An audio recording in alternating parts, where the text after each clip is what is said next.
Hello, Debarghya. This is Prithviraj. Hello, Dr. Banerjee. Thank you for joining. Sure. Thank you very much for your time, and we will give just 1 or 2 minutes for a few more people to join. Sure. And in the meantime, we can just say hi to each other. So there is Papia ma'am who has also joined. There is Paramita ma'am who has also joined. Paramita Roy is the Deputy Director currently of JBNSTS, and Papia ma'am, of course, everyone knows. I know Papia, yes, absolutely. Hey, I know Shumit Bando. He's from my batch. Hi, Shumit. Thanks for joining. Hi, Prith. Hello. Hello, also. Yeah. Great to thank you for joining. Shumit is from my batch, Debarghya. Okay. I told you, he was JBNSTS scholar in 1977. Thanks, Shumit, for joining. Nice meeting you Nice guys. to see all of you. Thank you so much. And thank you also for spreading the word on your LinkedIn and maybe by email as well. Yeah. A whole bunch of people they have said they'll join, they'll review it on the recording. So many people are interested, but because it being a weekday, it is not going to work out. But anyway, thank you for arranging this. I'm excited. Right. Okay. So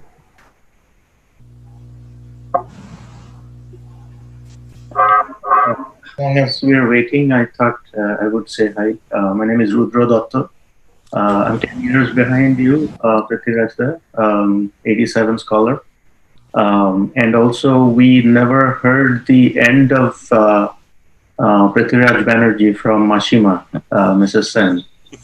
So that always used to be one of her examples. So very good to be able to attend a talk by you. I will actually mention Mrs. Sen in my interview. She has been a tremendous influence to all of us, as you know, and same thing for Papia Nandi. She has been another big influence to all of us. Right. Okay. So I guess without much further ado, we can start our discussion. Is that fine? Sure. Okay. So so just a little bit about myself first. I am Debarghya or Debarghya Sarkar, and I recently graduated with a Ph.D. from USC. And while being there, also I tried to organize different events and interviewing people, professors, and I was also trying to interview some industry professionals through a scheme that I was a part of, but it never worked out. And it turns out that the first person that I'll be interviewing is the CTO of a company, none other than Dr. Prithviraj Banerjee. And he is the CTO currently of ANSYS, which is a leading company in engineering simulation software. Prior to that, he was at Korn Ferry. Before that, he was CTO of Schneider Electric. Before that, he was CTO and Executive Vice President of ABB, and Director of HP Labs, of R&D of HP Labs. Before that, he had his own company. He had startups called Binachip and what was the other name? The AccelChip. AccelChip, and if I'm not wrong, they were one of them was also sold to Xilinx. And also, if I'm not wrong, these came out from the research that he led at University of Illinois at Chicago and Northwestern University, at which he was the dean of the College of Engineering, and of course a named professor and chairman. And so that was his professional career, so to speak. I think he grew up in Kolkata because he went to Don Bosco School, and after that he went to IIT Kharagpur. He was President's Gold Medalist in electronics engineering, and then he went to UIUC, got his MS and PhD, and then started being a PhD advisor from being a PhD student. So Dr. Banerjee, if we start from the topic of the chat that you thought would like to talk to us about, models of innovation in academia, startups, and large companies that you have been a part of. How do you define innovation, and how is invention sort of related to it?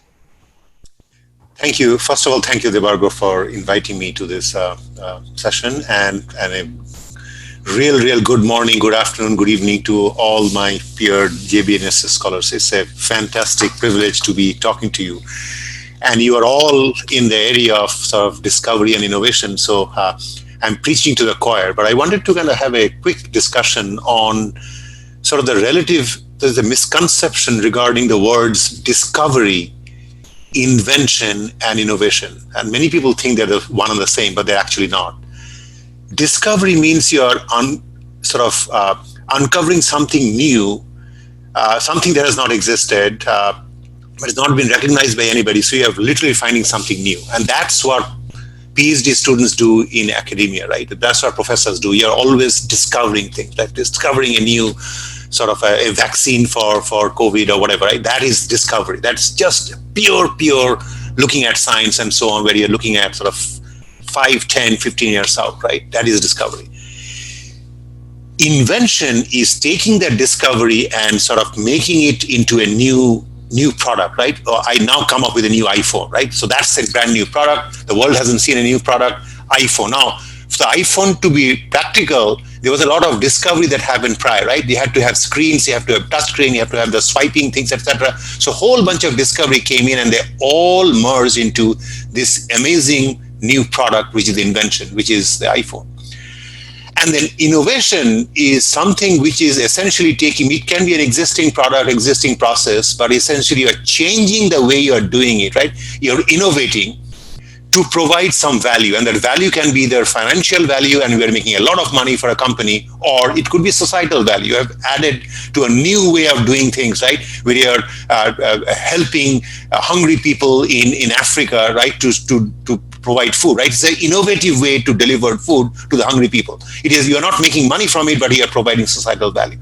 So I just wanted to share that sometimes people think, oh, I'm doing discovery, I'm doing innovation, invention, and so on. And actually, these are three different things.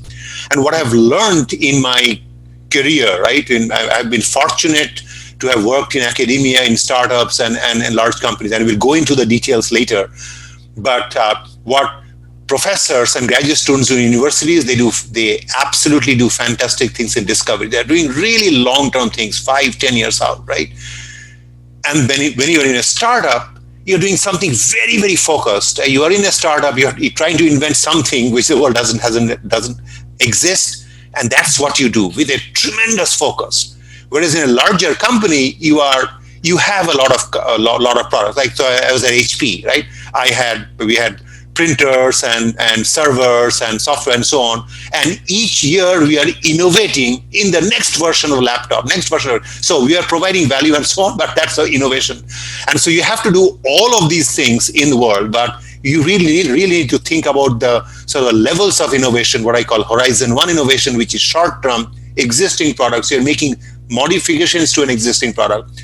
The Horizon 2, which is a little longer term, and Horizon 3, which is out there.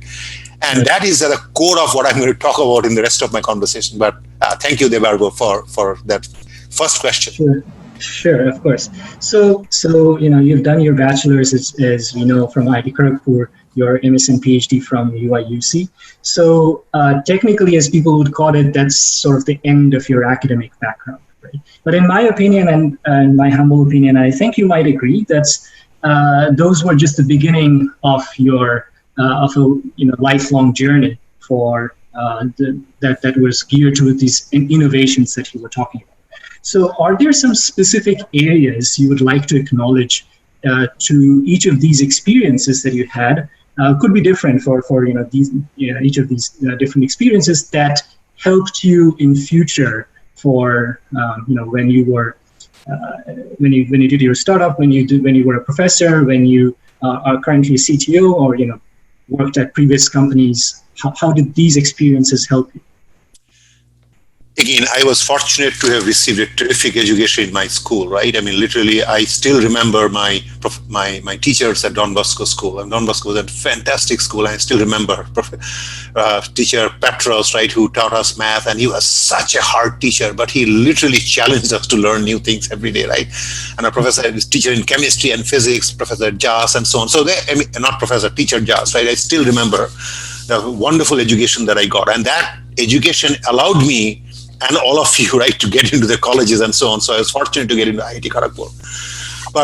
And IIT, right, I was pursuing B.Tech in electronics engineering. Again, I was fortunate to have some fantastic teachers. I mean, literally, I've had exposure to lots of good professors throughout my career. But Jogeshwar Das in communications theory, Professor N.B. Chakravarti in solid state devices, Professor Gitin Sanyal in electromagnetics, Professor Sanjeev Desarkar in computer programming. I mean, these were like the legends in IIT Kharagpur. And I know that I've got Sumit Bando from my batch on the phone here. I mean, he will agree that these professors were enormous. I mean, if these professors were in the US, they would all be in the National Academy of Engineering. They would be super, super famous.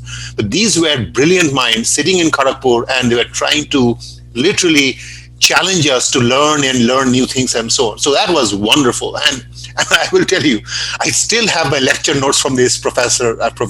I was in academia. When I taught courses in Urbana-Champaign and Northwestern, periodically I used to go back to those lecture notes. I'm not kidding.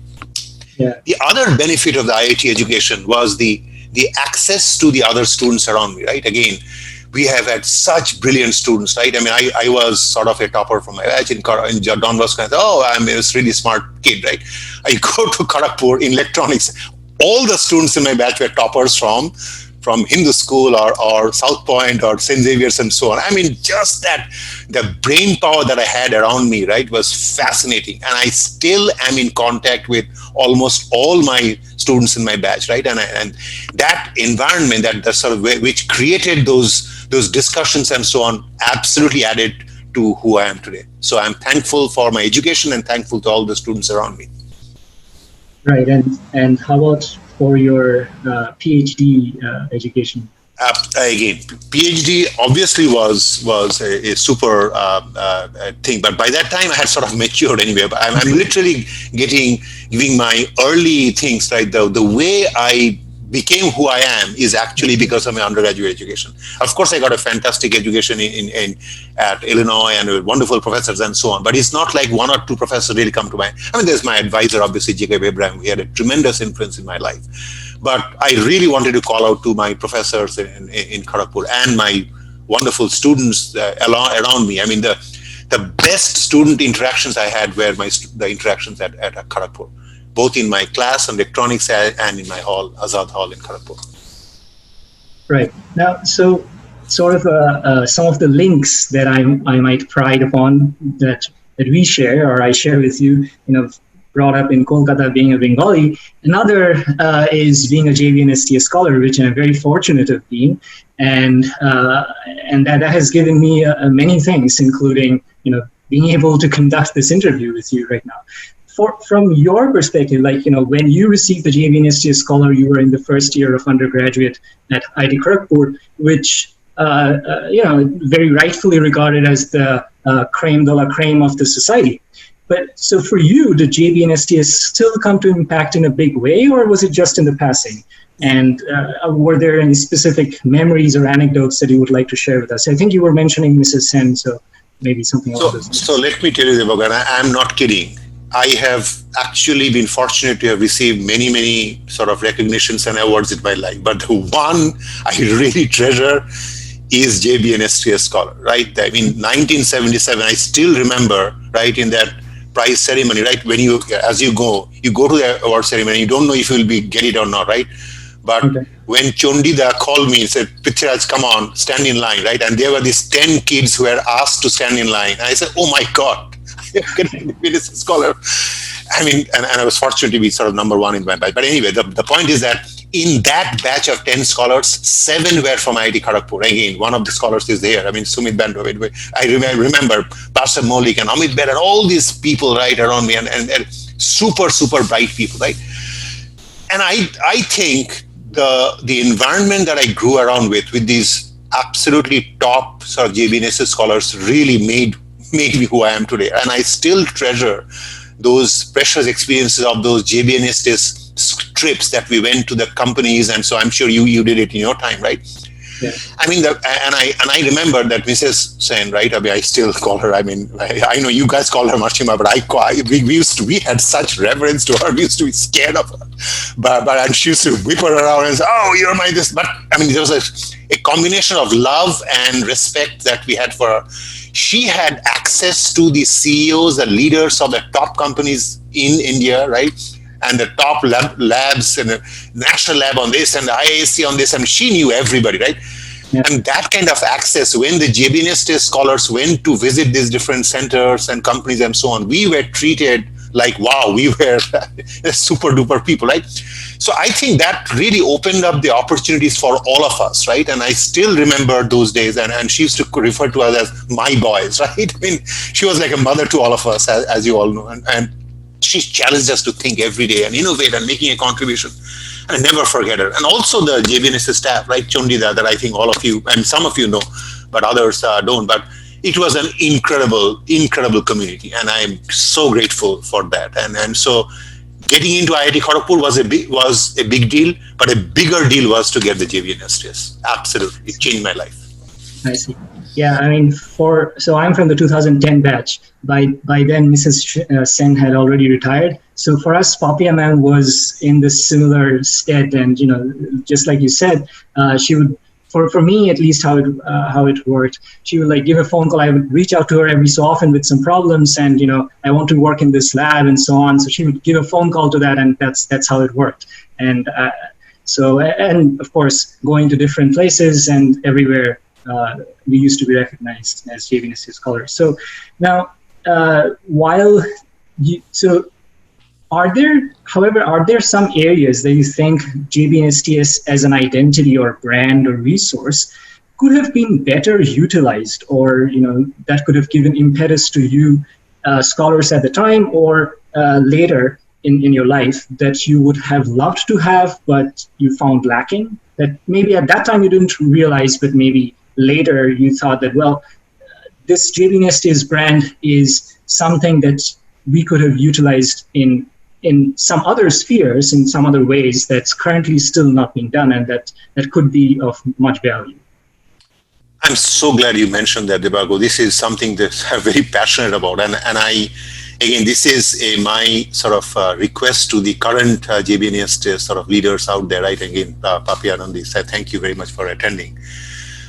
The JBNSTS scholars are all brilliant, and we all know this. But then the senior scholars, right, that are here are in extremely high and influential positions. Be it universities, some of them are probably sort of presidents of university, vice president of research, or chairmen and deans and so on. Or in companies, there is sort of CTOs or whatever, and CEOs and so on, and in audit directors in national labs and CEOs of startups. So these obviously JBNSTS scholars are brilliant, and they have clearly done well in their life, right?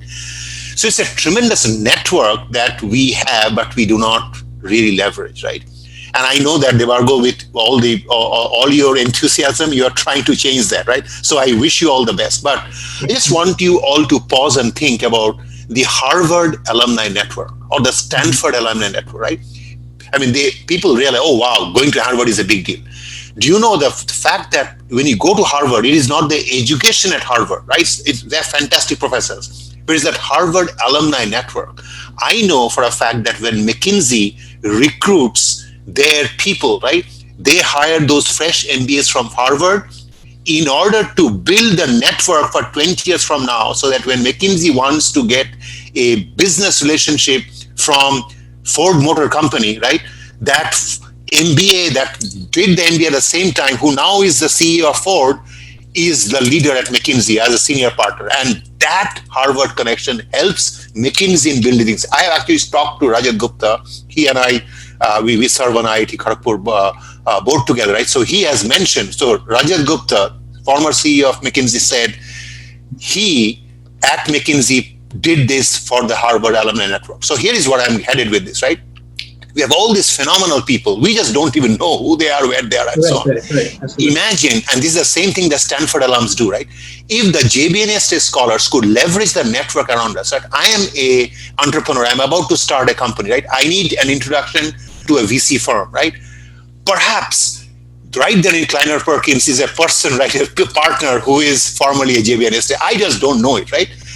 Whereas the Stanford alums know exactly who they are. Or I am a professor, I'm about to write research grant, I want to collaborate with another professor at Arizona State, another JBNSTS scholar, right? Or I am a company, right? I am at ANSYS and I want to make a relationship, strike a business partnership with Rockwell, right? And the CTO at Rockwell is a JBNSTS scholar. That connection. Hey, I'm Prithviraj Banerjee. I'm a JBNSTS scholar in 1977. I realize you are from 2010, but immediately I know it will connect. I mean, when you reached out to me, Debarghya, I want to help you, right? So this is what I would like to think about, right? Build a network, make this as strong an alumni network as the Harvard, as the Stanford, because literally we are better than them, right? We are better than them. Let us leverage that network. Okay. That's really very inspiring, and thank you so much for that. And we'll try to build the network as we definitely had some views in vision when we started this recently, and of course these will definitely help us move forward. So may I ask, how would you, let's say, as a person, or if I call it as a fairly senior JB scholar at the moment, who was an alumnus of IIT Kharagpur, who was the Dean of Engineering at Northwestern or UIC, and currently CTO of big companies, how can you think you would personally be able to contribute to these and maybe sow the seeds or show the path for this going forward? So I want to sort of actually walk the talk here, right? So I may say that we should do it. I am right now in this podcast making an announcement that I personally, Prithviraj Banerjee, would like to be that mentor, whatever, to everybody around, right? Whoever wants to have any help, if there is, I've been fortunate to have worked in academia, worked in companies, worked in whatever, right? If you need some help at, say, an ABB contact, or a contact at Schneider, or a contact at University of Illinois, I've been lucky to have worked in a bunch of companies and so on. I have a reasonably good network. I would like to help you, the likes of Debarghya and the new branch of JBNSTS scholars that are coming, right? I would absolutely like to do that. I'm sharing my email address to all of you. Prith Banerjee, Prith Banerjee, Banerjee @gmail.com. Send me an email and I will try to help you. Thank you. Thank you so much. Yeah. So yeah, like you said, we didn't know, we were aware that there was a lot of genius in this network, but really tangibly to know, knowing you, knowing your elder brothers, Dr. Sanjay Banerjee, as I came to know through you and sharing with others, like he is, I have read his book, and his book on electronic devices is something that's my personal favorite. Like I've learned from there. And I just didn't know until maybe 2 weeks back that Dr. Sanjay Banerjee is a JBNSTS scholar. So I could have, emailed him for maybe doing an internship in his lab when I was on undergrad or something of that sort, making a link. So these are definitely, I think, things that would help current JBNSTS scholars who are undergrads and people who are in my position, let's say in the PhD or post-PhD, and even further up the line or down the line, as you might call it. And if I may just interrupt you, I know that we want to move on, but mentorship is actually key to everyone, right? And we sort of don't think about it hard enough, right? Where when you are in a journey, right? We have a professor or whatever, and you think, well, we should just listen to a professor. But you always need a mentor, right? We all have our parents, we have our teachers, and so on, right?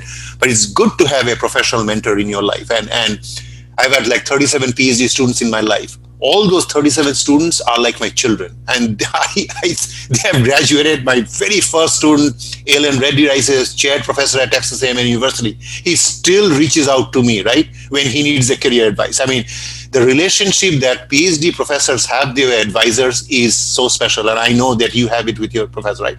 Sure. But why restrict it to the 37 PhD students I have, right? I should be able to to share my whatever little knowledge I have, right, with the other people around me, if they can benefit from it. Mentorship is the key. We all have had fantastic mentors, and again, I know we're going to talk about it later. My mentor has been my brother, but we will go into more details. But that's something that the JBNSTS network alumni should absolutely do. Right. In fact, when we were starting this, this forum, we were discussing it that if we could have sort of these internships set up for or make the connections more viable, maybe even help a little bit financially, which is not really a big deal for like 2 months, but it's a life changer for the undergrads who will be experiencing it. Because personally, I have felt a lot of difficulty trying to get a good internship when I was in my second or third year outside Jagadis University, where I used to study. So, or outside Kolkata. So I would think that would be a really good, help, like a tangible help that could be done for the undergrads.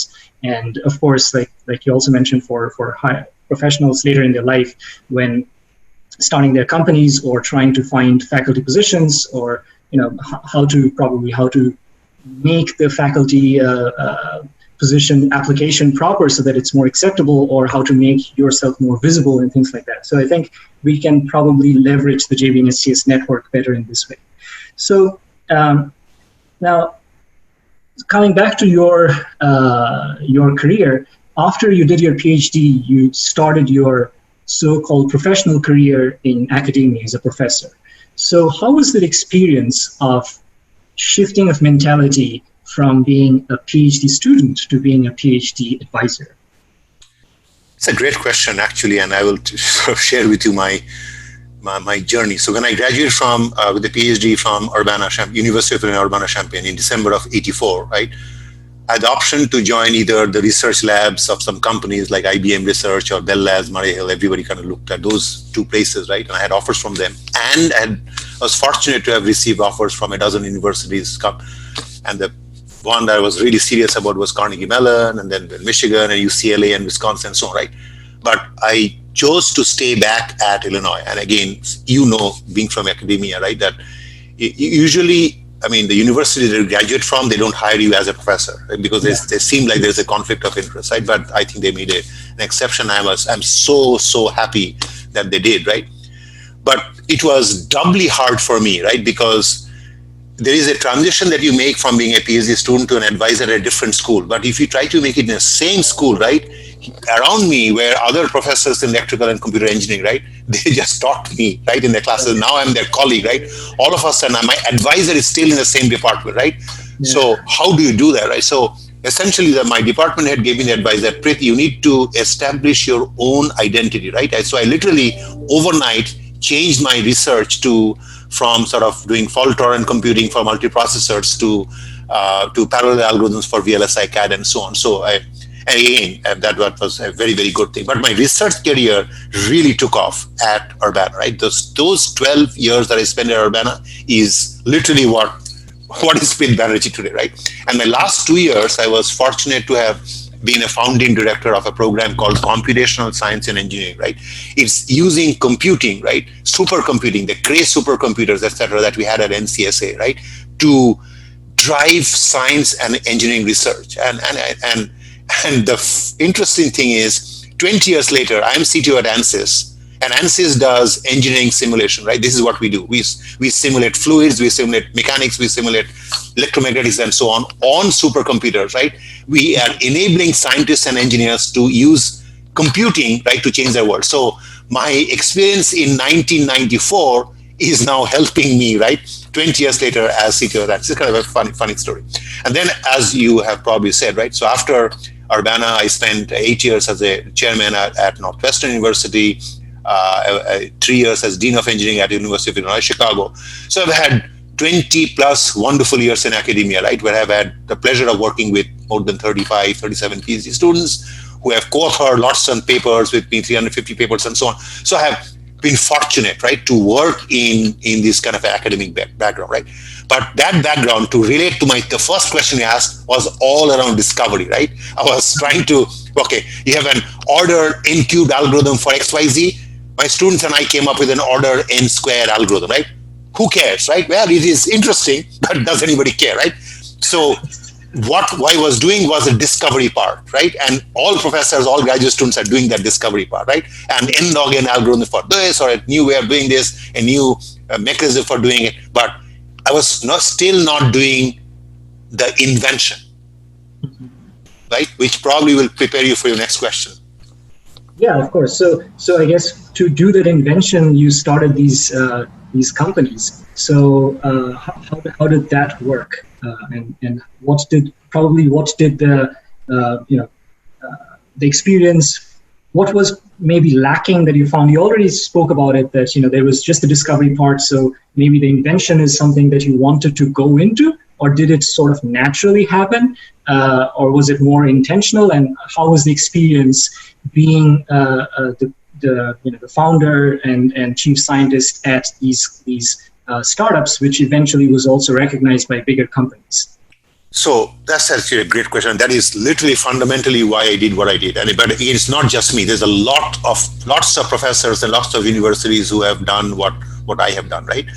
So when you are in an academic setting, you are doing discovery, right? And you're creating all these wonderful n-log n algorithms, whatever. Maybe you do a little research prototype of your software or your hardware, whatever, and you think you have solved the world's problems, right?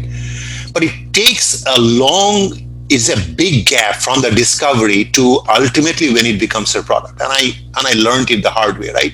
So when in 2000, when we had this large project, so let me sort of back up, right? I was working on parallel algorithms for VLSI, for electronic design automation, in 1990s, right? I wrote a book on it like in 1994, parallel algorithms for CAD in Prentice-Hall, right? And it was being taught in graduate courses. But did the companies, EDA companies, take it? Not at all. None of the companies, like Cadence, Synopsys, Mentor Graphics, I spoke to them about it. You should do this parallel algorithm. Yeah, it looks good. Not interested. Fast forward 2020, I'm now CTO at ANSYS. ANSYS had its premier solvers, ANSYS Mechanical, ANSYS Fluent for mechanical, for Fluent for fluids, and HFSS for electromagnetics. All of these things now run on shared memory multiprocessors, message passing, GPUs, and so on, essentially leveraging the kinds of things that we did in research, my graduate students did in research in 1990s, right? So it takes about 20 years to get in real life, right? So there is a journey. So that's sort of the point I'm trying to make, right? So, I mean, all the stuff that people do in academia discovery is very, very important, relevant, but it takes a while to actually make it into products in large companies, right? So now fast forward, sort of basically about my personal journey. 2000 is when I started AccelChip, right? I just ended a large DARPA project called on a match compiler, funded by $2 million from DARPA, and the DARPA program manager was very happy. He said, "Prith, you should transfer the technology." So I went to Synopsys, Cadence, Mentor, and say, "Hey, I've got this cool technology." And they looked at me, "Oh yeah, it looks really good. Why don't you give me the software?" And I knew just looking at those managers that they will just take the piece of software, keep it in their desk, and nothing's going to happen. If it had to really make it, I would have to do it myself. I mean, this was a personal sort of calling I had. So I literally took leave from the university with my graduate students, founded the company, and that itself is a separate discovery. How do you actually raise money from VCs? For AccelChip, we raised 2 million Series A, 5 million Series B, built a company and sold the company to Xilinx, right? So, and I did a second time with Binachip. But the point I'm trying to make is, if I had let that discovery, that match compiler stay without me personally jumping in, the society would not have known the technology of Accel FPGA, which is taking MATLAB programs and automatically generating VHDL onto FPGAs. That thing would have just been out there, right, in publication. So you sometimes need to do that push, right? And so I have done it, and so have done so many other professors, right, who have sort of taken that extra thing, right?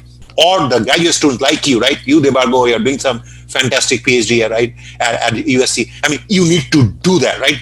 The persons who have actually contributed through this thing, you need to jump and do your startup. Otherwise, this is not going to happen. So that's something I'm personally contributed. Right. So essentially, I have personally contributed to the journey of the discovery, the invention, and innovation. Right. In a small way. Yeah. So, well, yeah, we would call in a big way, but I mean, being in academia for some time in the US, I would think that while you had that calling, personally, wasn't that a very sort of big decision to leave sort of the comfort of the or the stability that the job you had at a university that provided you, and completely shift to starting a company, which may or may not have worked in the way that you wanted, and or how did you look at it? So I need to clarify something, right? So in academia, we have the fortunate thing that you can go on sabbatical, right? Mm-hmm. So I started my company when I took a year sabbatical from Northwestern to start my company AccelChip, right? And when I did Binachip, I did a similar thing. I took a sabbatical from University of Illinois, Chicago, right? Mm-hmm. So professors in universities have that luxury, right? They can take a 1 year sabbatical, do something. Now, there is a point actually when we were raising Series B funding from AccelChip, right? From Greylock and Interwest. These guys, the VC said, Prith, you have to make a choice, right? You either continue to be the CEO of AccelChip and you resign from university, from Northwestern, or you transition, allow us to hire a CEO. And at that point, Debarghya, I chickened, and I should not have chickened. I said, hey, let me go back to my life in academia, right? So I kind of went back, and we hired a new CEO, and actually that was a good thing for the company, and he sold the company, right? But actually, I took that next step in my next step of the career, which I know is part of your next conversation, right? When I left academia, right, to join HP Labs, right, that's when it happened. So essentially with these two things, with the startups, it was startups happening, but I always went back to the corporate world, the academic world, right? But when HP Labs made a call, right, and this was, the year was, I think, 2007, right? I gave up tenure and deanship at the University of Illinois at Chicago, right? I mean, as you know, tenure is a big deal. Deanship is a big deal. And I was on a path to become a provost or a president of a university and so on, right? Yes. Gave that up to join HP Lab. That was actually a big risk. So, but what did you feel that you would get being able to accomplish at HP Labs that you gave up that, luxury, so to speak? Having a stable position at Northwestern, and having the possibility of becoming the provost or president of the university, so on. So I will tell you, I mean, this is literally a personal challenge, and again, many of the people in the audience are in academia, so they will know this, right? I mean, when you're a professor, you are always hustling for funding, right? I mean, I had a graduate student group of about a dozen students. Each student costs you about $50,000 to $100,000, right? To support 12 graduate students, you need about $1 million per year of funding, right? So I was always hustling, right? 3 grants from NSF and 2 grants from DARPA and 5 grants from NASA. And so all I was doing was raising money, right? To feed the students to do the research, right? And this is what happens in universities, right? To support your students through research assistantships and so on. So the reason I said, hey, and I wanted to also transfer technologies to companies, right? So because of the AccelChip kind of thing, right? I said, okay. So when HP Labs made the offer for me to be the director of HP Labs, right? I said, hey, this is interesting because the CEO of HP, Mark Hurd, will give me $150 million every year, no questions asked. And I have a set of 600 fantastic engineers at HP Labs, right? And Sumit actually worked at HP for a while, so he knew me at that time, right? I mean, it's like I have the people, I have the money. All I have to do is do good work, right? And then transferring the technology. Hey, I'm sitting in HP. I do all the work in HP Labs. I just have to transfer it to HP, right? The company. I mean, how much easier can it get? That is what I thought. Right. Boy, was I wrong, right? I mean, that's a different thing, right? I mean, the challenges of doing innovative research in a company like HP Labs and HP Labs, and then driving it to tech transfer to the businesses was itself a challenge. I mean, there's a wonderful journey I went through at HP Labs about focusing those people to work on sort of what I call 20 big bet projects and doing the technology transfer and so on. But in my career, my best years as a professional have been at HP Labs. I see. It was a wonderful experience. that's really being very passionate. So do you want to speak a little bit more about your experiences in these places, like at HP, maybe later at ABB, at Schneider Electric, and currently at ANSYS? How does these innovations work?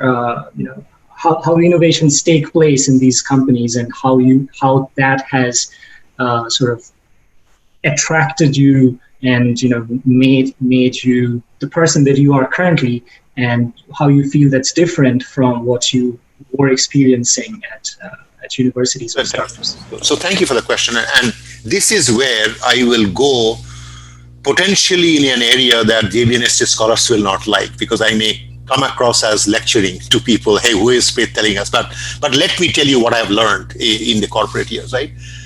When you are in a large company like HP, and I was fortunate at HP, I was managing a R&D budget of 150 million, there's about 600 people, but sitting inside a company which has $100 billion in revenue, 100,000 employees at HP working on a wide range of things, $100 billion in revenue, right? We're an R&D budget of like 5 billion, right? I mean, like 30,000 R&D engineers, and you have to innovate. And essentially, as a company CEO, right, you're responsible for two things: grow your revenue from 100 billion to 105 billion next year, and grow it profitably, right? So you cannot just grow revenue. You have to keep your expense, right, to say 90 billion. So you have 15 billion in profits. And so those profits, actually, you can give it back to earnings per share. That is fundamentally what CEOs get paid for, right? So I, as a person leading HP Lab, said, okay, Markard, how will I help you from going from the 100 billion to the 110 billion, right? How can I go into these new areas, right?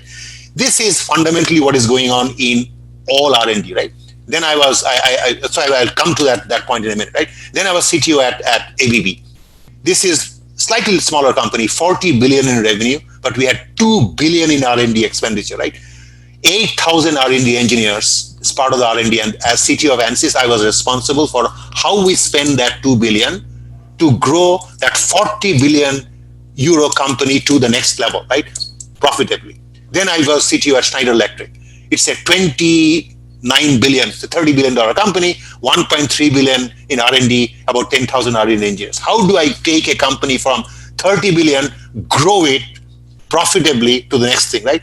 Now I work for ANSYS. It's a much smaller company, 1.5 billion in revenue, 300 million in R&D, about 2,000 R&D engineers. Now let me tell you, right? I am the CTO at ANSYS. We do simulation software, right? My CEO, Ajay Gopal, says, Prith, how should we grow the company, right?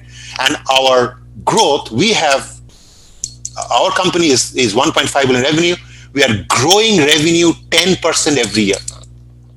Our profit margin is next to, it's just a ridiculous profit margin. Our EBITDA margin is a technology term that is used, is at 40%. So if you make $100, right, we are earning $40 for our shareholders. That is an incredible amount, right? And we are growing 10% every year, right? So we are profitable and we are growing.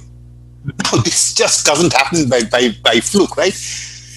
To grow, to keep on, and you are a sort of a big, you can grow like 10% if you have only 1 million revenue, but to keep growing when you're $1 billion is quite a challenge, right? So in R&D, right, and you are driving this innovation engine, you have to constantly be thinking about, what are my current products?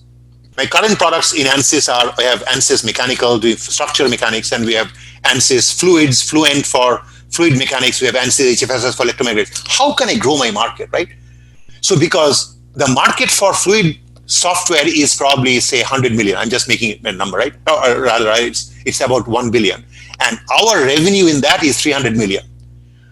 So unless we keep innovating in the Fluent software, our market share will be taken away by my competition, which is Dassault and Siemens, right? So if their fluid software is better than ours, my market share, which is 25% today, will go down, right? So I have to constantly innovate, which is Horizon 1 innovation in my own current products. Every year we are innovating in Fluent, right? We are doing funky stuff. But then we say, hey, but there is this new market that we are seeing in autonomous solution or in this area, right? So then you have to grow, and then you grow some of it organically and some of it inorganically. You buy companies. ANSYS bought 5 companies last year, right? We bought LSTC, we bought Granta, we bought Denardo, and so on. Now, people think, oh, M&A is just a strategy. M&A is not a strategy. The strategy is to grow revenue. Strategy is to grow revenue profitably for your shareholders.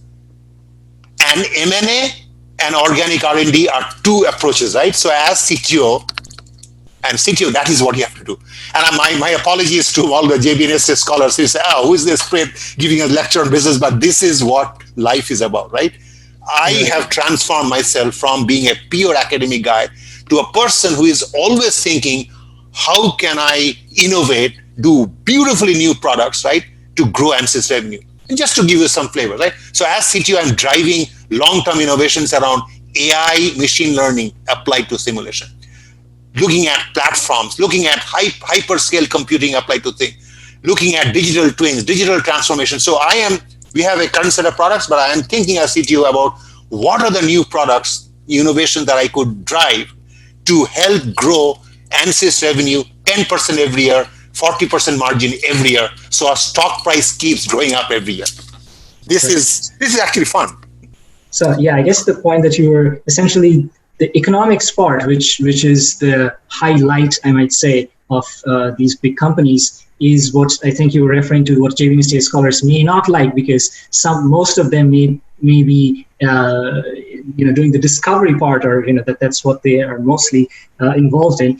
But so you being involved in these 3 areas, and so to my understanding, in academia, it's still money. Like you were also saying that you have to raise money from NSF and DARPA, and you have to make the program managers there understand what's the value of the research that you're going to do, but that's still for a more longer term sort of development or research. So that's what you're referring to as discovery, and then you've done this invention and this innovation. So and they have sort of different drivers, if I may call them. Like currently, this economics is a big driver in the big companies in the right way. So are there things that these 3 areas can learn from each other to make things better, or do you think the current setup, as they are sort of seen separately, is a good enough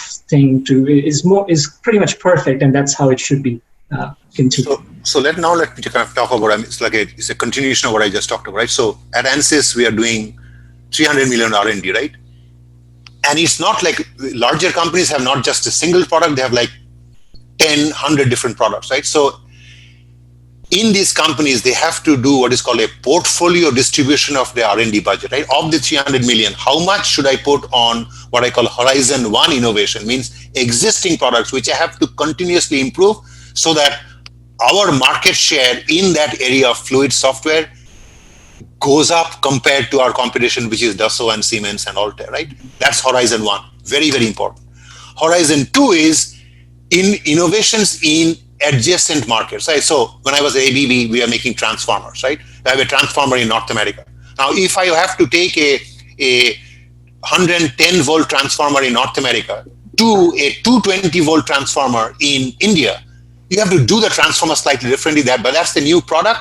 It's not a really disruptive product. It's not an innovation with the same product, but adjacent in a different market, right? That's what I call Horizon 2.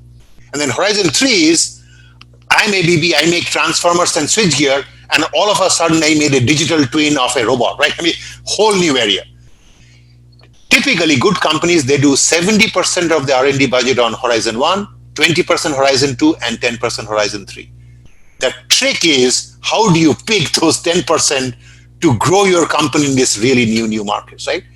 And all examples of companies, Apple is an innovative company, and Amazon is an innovative company, and Google is. Let me tell you, Apple was truly innovative in coming up with the iPhone and the iPad, but it's kind of sort of struggling even now. People say Google is innovative, right? I mean, Google, beyond their main thing, which was on search, all the other products were through acquisition. They went into Android, but they acquired Android. They went into YouTube videos, but they acquired YouTube. They went into a whole bunch of things. But this is the point I'm saying, right? You may say, oh, but that's not innovation. That is actually innovation, because Google saw that the future is away from going from search on a laptop to search on a phone, right? And the same thing will not work. Therefore, I need to have Android to put Android on all phones in the world, right? So this is brilliant thinking, and did M&A as a part of that strategy. I see. So when Amazon started with selling books, right, online, they said, hey, adjacency, I can also sell food. I can also sell. So this is a very, very interesting way how you can go from the discovery to invention to innovation. Anyway, that's something I wanted to kind of share with you, the horizon 1, 2, 3 in companies. Sure. So you had already briefly touched upon the funding situations. Do you have talk a little bit more about how funding occurs in different scenarios, like in academia and startups with the venture capitalists, and how internal, if I might call it internal funding, like this several $100 million R&D funding in big companies. So how does that work and keep things going organically? That's a great question, Debarghya. In fact, I'm so glad you asked it. I mean, if you look at R&D and sort of companies and funding, so there are 3 types of places that R&D gets done. There is R&D that is done in universities and in labs, right? Lawrence Livermore Lab or whatever. That's one bucket. And the universities and labs get funding from the federal government, right? So in the US, there is National Science Foundation. NSF budget of in 2020 is about 8.3 billion, right? There's other funding from, say, Department of Energy, about 31 billion, and the Department of Defense, which is about 700 billion. It's kind of a shame that you think about it, right? We are spending more money on defense than on basic science, but I don't want to go into political things. But that's the bucket of money. 700 billion from DOD, 30 billion from DOE, and 8 billion from NSF. That is funding research and also NIH, right? Funding sort of universities and labs to do innovative stuff, right? That's one bucket, right? The second bucket is large companies like ABB and Schneider and so on. Do you know how much money corporates spend in R&D every year? $1 trillion. $1 trillion of R&D funding in companies across all verticals. Okay. Within, say healthcare is about 240 billion, right? Aerospace is about 200 billion. Automotive is about 150 billion. So a lot of money is being spent by these companies in different markets, right? And who is paying for it? The shareholders, right? When ABB makes 40 billion in revenue, 2 billion of that is invested in R&D. That is the 2 billion out of the 1 trillion, right? That's the R&D within the companies. And then the third place is startups, right? Startups get money from VCs.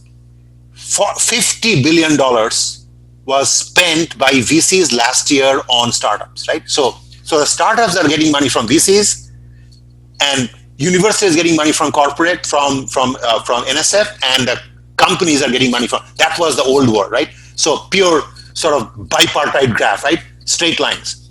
What is happening now is, companies are saying, you know what? Why should I only fund my own work? Let me put some money into a startup through the corporate venture funds. And so, for example, we invested at ANSYS in edge case research last year, or ERAS, or whatever, right? Dinardo. Then that is the investment is part of the acquisition strategy. Ultimately, we will buy those companies, right? So now corporates are investing in these companies, right? As well as the VCs. And then companies are investing in universities. Like we are funding Stanford, we are funding Carnegie Mellon, we are funding Brown, and so on, right? So all these funding models are kind of mixing and matching, and that's sort of the new world out there. But I mean, it's something that I'm telling you, this is nothing novel, but that's how. So there is the people who do the R&D and people who fund R&D, and it's a real mix-up that is happening today. Right. So when the big companies, they fund universities, of course, there is an interest towards that, which I guess, is some sort of technology transfer. And so how does that work? And in addition to money, so I was personally a part of a similar, funding situation where a semiconductor company through a consortium, they funded some part of our research. And we had periodically, had meetings with them. But personally, I felt that was a very one-sided meeting. Later, through some other methods, I got to know that they utilized some of or tried out some of our technologies in their labs as well. But currently, how does that technology transfer work, when big companies fund some of the research in universities, and how do you think that could be made better in the sense that would be maybe better from the view of graduate students or professors? So this is another great student and a great question. I will tell you, when companies fund universities, they think they'll get technology transfer. That does not happen. The only transfer that happens is the bright graduate students like you, that they recruit them. And so they're funding a student at USC. And then when Debarghya graduates, they recruit Debarghya. That is really the primary way that technology transfer happens, because whatever work that you did at university, that code really cannot be used in a real corporate setting. So technology transfer is very rare that happens directly from the funding that goes, right? But the companies do it because they know they need to fund the students, and then some of the students will actually come and work for me. But the technology transfer from a university to a larger company actually happens through a very interesting mechanism, which is the startups, right? There are professors like me, and I'm just giving you an example, right? My technology of match compiler would never have landed up at Xilinx if I had given that software to Xilinx. The fact that I started my company AccelChip and I worked on it with a passion for 3 or 4 years, right, to make it in that research prototype from a university into a real product that had revenue, and then Xilinx said, oh, you're making revenue, let me buy the company. This is really the path for technology transfer, right? And it's not, I just gave that as an example. You look at Professor Nick McCowan from Stanford, who did this phenomenal work on software-defined network in OpenFlow. He started a company bought by VMware. Sanjeev Biswas, a PhD student at MIT, right? He started Meraki Networks, right? And that was bought by Cisco, right? Then Professor Mike Ashby and David Sebon started Granta, and that was acquired by ANSYS. So there are 100 other examples, right? But the best example of technology transfer from a university to a large company is through a startup. The startup was done and then was acquired by a large company, right? And so what I am trying to do at ANSYS is I've sort of had this thought, so let's fund a professor, then let's fund a professor's company, right? And take a part of it, and then ultimately, so we are literally going through that experience as we speak, right? There's a professor at Michigan, Karthik Duraiswamy is his name, in aerospace engineering. He's just started a company, Geminas, and we at ANSYS are investing in Geminas, hoping that company will do amazing things, and then we'll acquire Geminas. I'm just saying that as an example, right? Because there is no way that Professor Duraiswamy's technology can directly be used at ANSYS, right? I would like him to start the company, work on it for a couple of years, and then buy his company. I mean, that is sort of the Prithviraj Banerjee theory of technology transfer. Right. So we are kind of close to ending the meeting. We are almost, we might be overshooting the time a bit, but towards the end. So do you want to speak a little bit more about the current innovations that ANSYS, a bit more details about the ANSYS is doing? Personally, I would like to ask a question about, I know that ANSYS has a lot of products, or have been traditionally, if I may call, for several years in fluid simulations and maybe electromagnetic simulations. But I was wondering if it does have something in like biomedical simulations, and if it can at all be done properly. Specifically, when this COVID situation arose, I was discussing with someone that one of the reasons that the medical field has to go through this time-consuming and clinical trials, which are, in my opinion, quite empirical, statistical in that sense, whether it will work or not, is that there is a lack of understanding in the molecular level whether the drug will work or how the drug works, with different cells in the body. So, can you shed some light on this perspective? Like, what are the roadblocks, or what could be the roadblocks if ANSYS has something envisioned along these lines, and what could be done? Absolutely. So I know I'm respectful of your time, so I'll try to keep my answer short, but this is a very, very important topic, right? So to answer it, I need to explain to you how ANSYS as a simulation company is providing value where companies are doing product innovations, right? What is the role of simulation there, right? So the world around us is governed by physics, right? So when in the past, when say Boeing, an airplane company, created a new air wing foil design, right? They did that design, they put it in a wind tunnel and they put wind at 600 miles per hour to see if that wing will lift or not. Making that hardware prototype was very, very expensive, and it took like 6 months to build that wing and put it in there, and they could only try 3 different wing shapes, right? That was the area of what is called hardware-based prototyping, hardware-based product innovation. At that time, 60 years ago, simulation technology was not as advanced, right? The world around us is governed by physics. So when you have a fluid flow around this thing, right, it's governed by Navier-Stokes equation. These are second order partial differential equations. Now these things, you can approximate it with numerical methods, with finite volume, finite element methods, right? 60 years ago, the simulation capabilities, we did not have these supercomputers, we didn't have all these, so it was kind of, we were faking it, we were making coarse meshes, so it was not as accurate, so people had to do hardware prototyping. These days, with access to high performance computing, millions of cores on the cloud and so on, the accuracy of the simulation is so good that if I tell you, you don't need the wind tunnel, Debarghya, do the test in simulation, and if I tell you this plane will fly, it will fly. I'm not kidding. So I talked about that $1 trillion R&D budget, right? In every industry, aerospace industry has moved away from wind tunnel test to simulation-based testing and innovation. Aerospace companies, it used to crash test. They used to have this car, it Ford, they bang the car. These days, they do it through LS Dyna, right? Pure simulation. So simulation as a way, as called simulation-based virtual prototyping. You don't need to crash the car. I will crash it for you, purely in simulation. And it is so accurate, it will be literally, it will predict that bend better than the real life, right? So in every industry of the 1 trillion, 800 billion of that industries has embraced simulation as a way to do product innovation, except healthcare.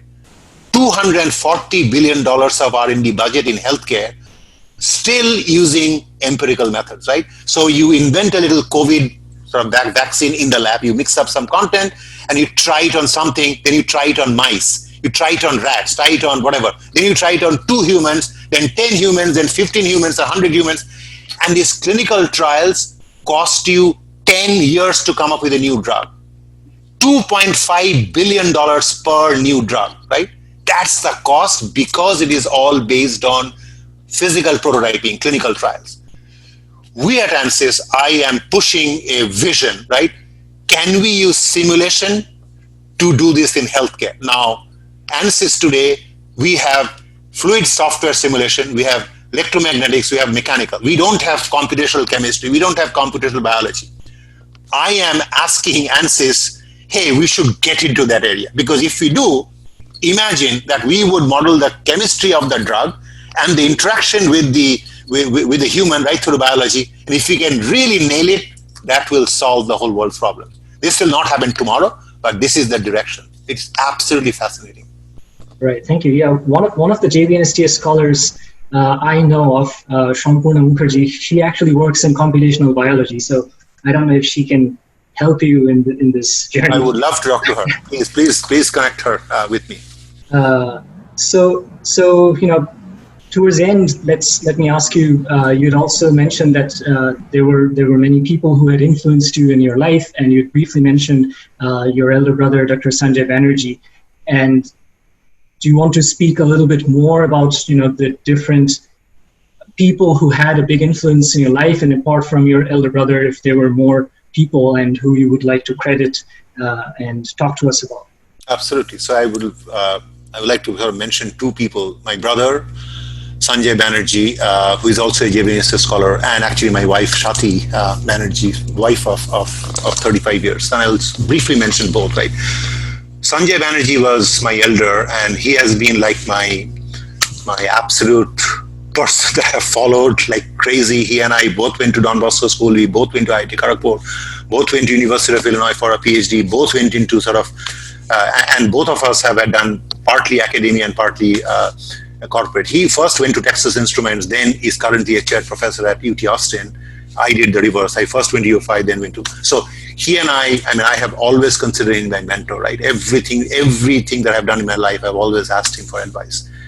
The other mentor has been my wife, Shati, of 35 years. And I will tell you that I sort of take a little bit of credit. I had this wonderful journey going from academia to startup to corporate and so on. Had Shati not supported me on those crazy journeys, right, I would not have done this, right? Because most people are risk averse, right? And their wives are risk averse. And literally, I had a tenured position I was a dean, I was a tenured professor. We had a great social life in Chicago, right? I gave it all up to pursue a dream to run HP Labs, right? And working for a company, if it doesn't work out, they will fire you, right? I would be completely out of a job, right? Yeah. It requires resolve, right? And that is why I kind of want to kind of mention that Shati has actually been throughout all my ups and downs in my career. It has not been a super duper fantastic journey, right? You need a wife who understands. So those two people have really influenced me that I want to kind of call out and recognize. Yeah, that was very nice. Thank you.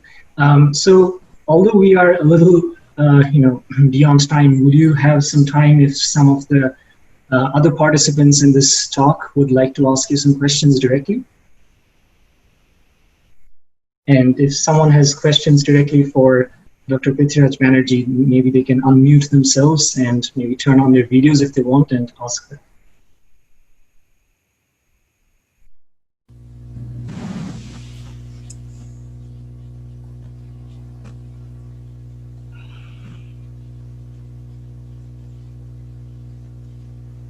Hello, I just wanted to introduce myself. My name is Anunna Shengupta, and I'm an assistant professor at University of Iowa.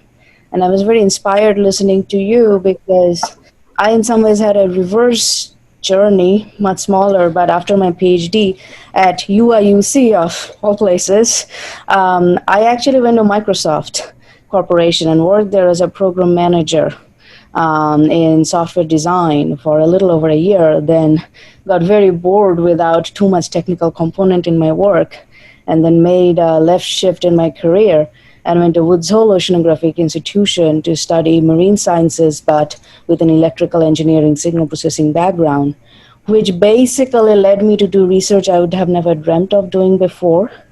But given I have this somewhat untraditional track, bulk majority of my peers and colleagues are people who have never left the campus setting. Whereas in my post-undergraduate job, I worked at a startup. Then I went for my master's and PhD at UIUC. Then I worked in Microsoft. Then I went to Woods Hole, and now I'm back being a professor. I found what you described very inspiring, and at the same time, I have a question, because I have a lot of these undergraduate students, even graduate students, come to me for mentoring, and they ask what to do with their PhD. Why should they get a PhD? And I try to tell them, you have confirmation bias because all the PhDs you know are your college professors. And after your PhD, there are all kinds of things you can do besides being in academia. And one of the regrets I have is there's not enough direct small grant collaboration between industry and academia. I'm not talking about the big centers and things like that.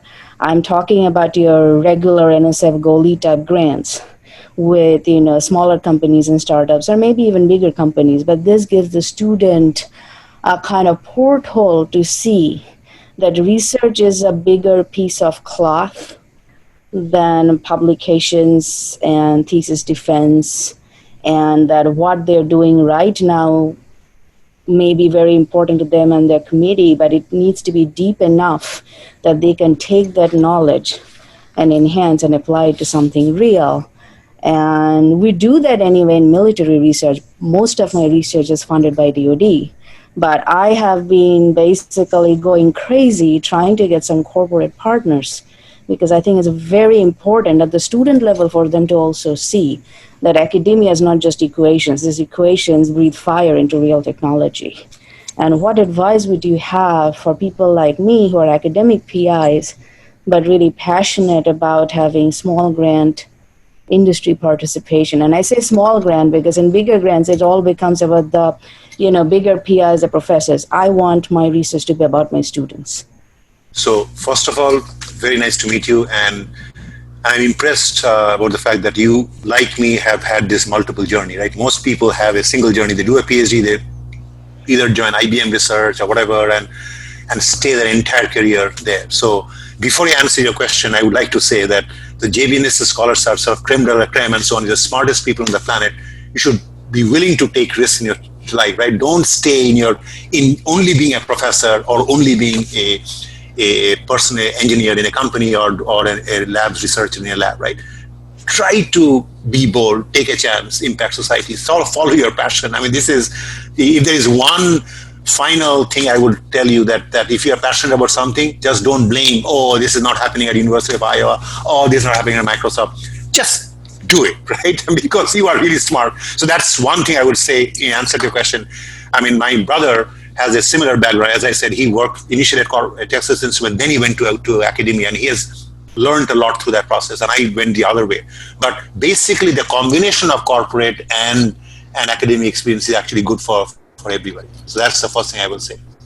Second thing is, I think you are absolutely right that trying to make so these kind of grants, there are all kinds of different grants, but I mean, you asked a very, very important question. It's something that we will have to think through. But companies are routinely making small grants to universities. I mean, for some of the things that we have done is very small grants, and we are actually supporting students directly. But it's mainly graduate students that we do at ANSYS, but not the undergraduate students that are looking. Great question. Why don't you send me an email and I will set up a separate thing, because I think this will take a longer time than a simple answer. But it's great to meet you. My email is prithviraj@gmail.com. Send an email, I will check. Thank you. I will do so. Sure.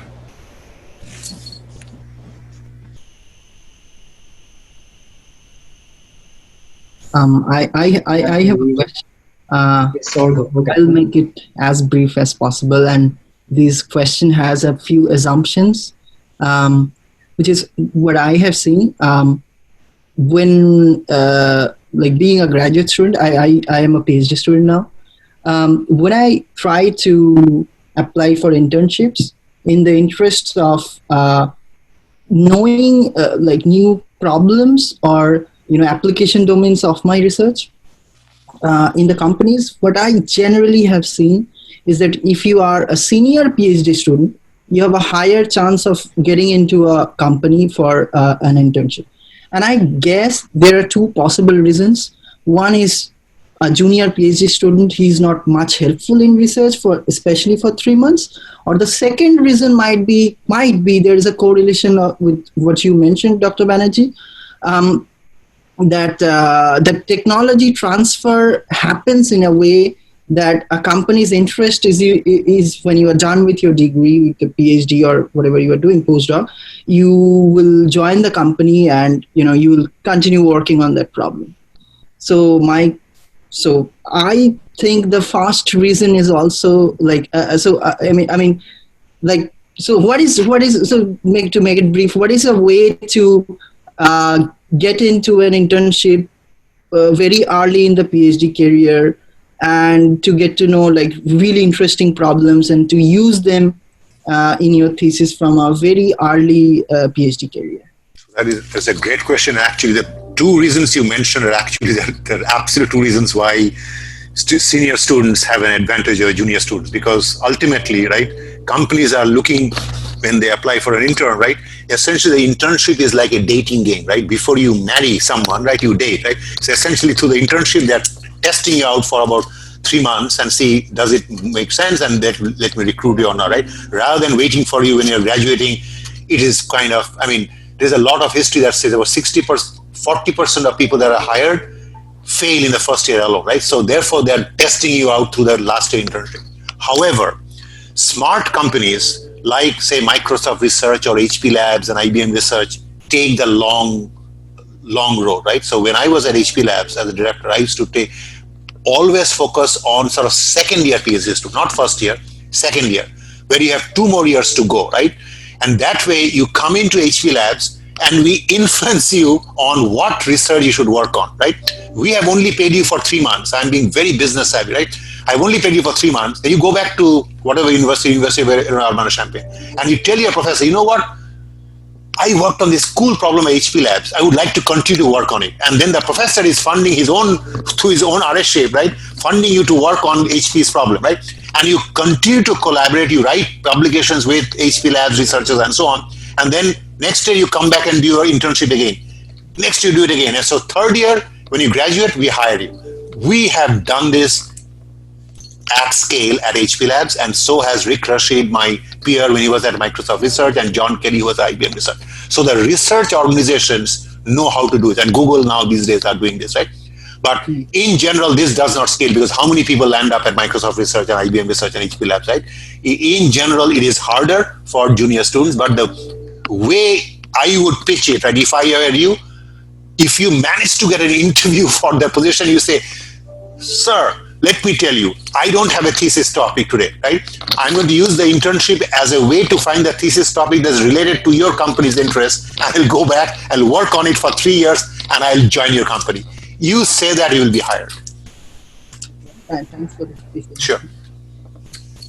Thank you. I have one more question. If there is time, then only I'll go. Debarghya. Well, if Dr. Banerjee is fine, then I'm fine. Yeah, I'm good. But let's give a chance to somebody else. I don't know if there's anybody else who's asking questions or not. Yeah, is there someone else who would like to ask a question? I would like to hear from my good friend Shumit Bando. Not a question, but his opinion of Prithviraj. Prithviraj gave a very rosy picture of Prithviraj. If you want the real truth, you can hear from Bando. Shumit, I don't know if he's probably off. I think the microphone is muted. Yes, Shumit. Don't spill any beans here, please. No, I can try some jokes, but in general, I fully agree with the things Prithviraj said. That our IIT journey was our personal life, personality making, and I also agree that the JBNSTS was probably the toughest exam I ever gave in my life. But for me, that was probably the highlight of my life. At which point, before that point, I was probably scoring more than Prithviraj, and at that point, I got involved in some other things, and my professional life kind of dwindled. And Prithviraj, and every semester and every year, he shone, and in some ways as an inspiration for us, most of our professional life. So I'm glad to have Prithviraj as a good friend. I also agree with his statements about the value of the network, because in our professional life, we often find that from Indians, we produce brilliant people, but in professional life, you'll often find how you present yourself, what friends you have, whether your parents had money or what color the skin. These things are actually important in professional life. And many of the immigrants, their professional and personal network is actually substitute for the things which are lacking for some of us. The family connections and the Yale connections and those things. So I strongly agree with this concept of the senior JB scholars helping out the people coming behind us. And given that we have people in very strong positions, we should be able to do something about it. Thank you very much, Shumit. Really, thanks for your comments. And again, Shumit was a rank holder in higher secondary. He was a brilliant person. When he came to our class in IIT Kharagpur, I said, oh my God, I have to compete with the likes of Shumit Bando and Shumit Mitra and so on, right? We had absolutely the top 10 in higher secondary came and were part of all of them, I think, were part of electronics batch. So it is a tough group, but it's like people like Shumit Bando who literally influenced me. He was such a smart guy in Kharagpur, right? When we had these really tough problems to solve, so we all worked together, and Shumit really influenced me. So I just wanted to call out the fact that it's not just the education at IIT Kharagpur that we got from the Professor Shonjit Sarkar and N.B. Chakravarti and so on, but it's also bright students like Shumit Bando who were in my circle, right? And we had fantastic sort of deep discussions on a wide range of topics, right? Some technical, some not technical. That really helped me grow as a person. I'm sure it helped Shumit also. So I just wanted to call that out. So thank you, Shumit, for attending this webcast. I really appreciate it. And on a completely different note, both Prithviraj and I started learning sitar when we were at IIT Kharagpur. That's it from me.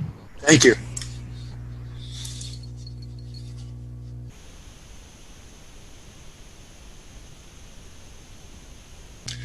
So if anybody else has a question, I'm happy to answer, or we can wrap it up, because I know people are busy. It's sort of 20 minutes past the hour.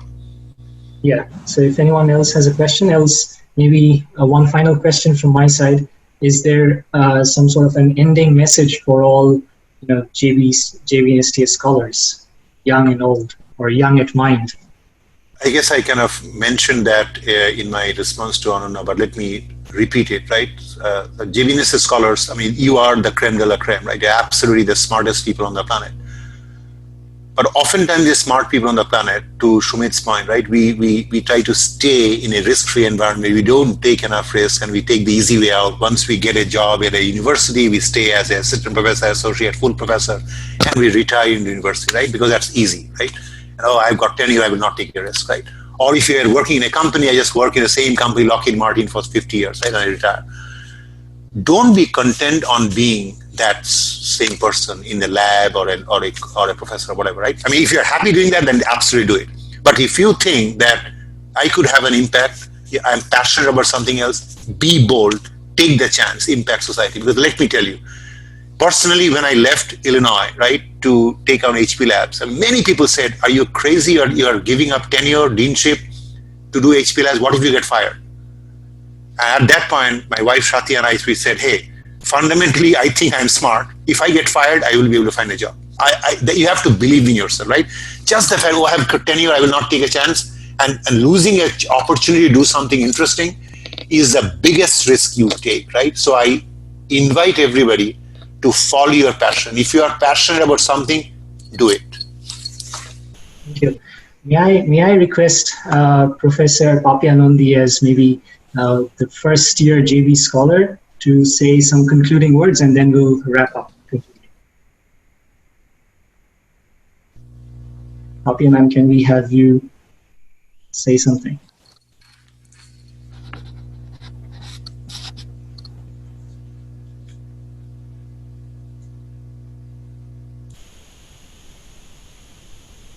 She probably is on mute. I'm trying to unmute her from my end. Okay, so if she's probably not ready, then we'll probably call it a day here. Thank you once again, Dr. Banerjee, for accepting our invitation to and giving your more than an hour's time of your very busy CTO life.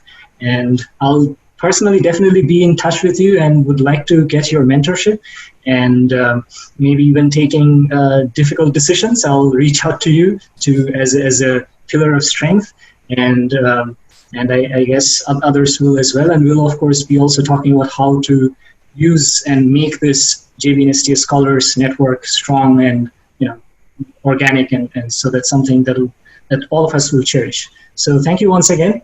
And thank you, Debarghya. I mean, when you had reached out to me, you had suggested that I give a seminar, right, on some sort of boring topic, and that I think would have been good, very interesting. It would be easy for me.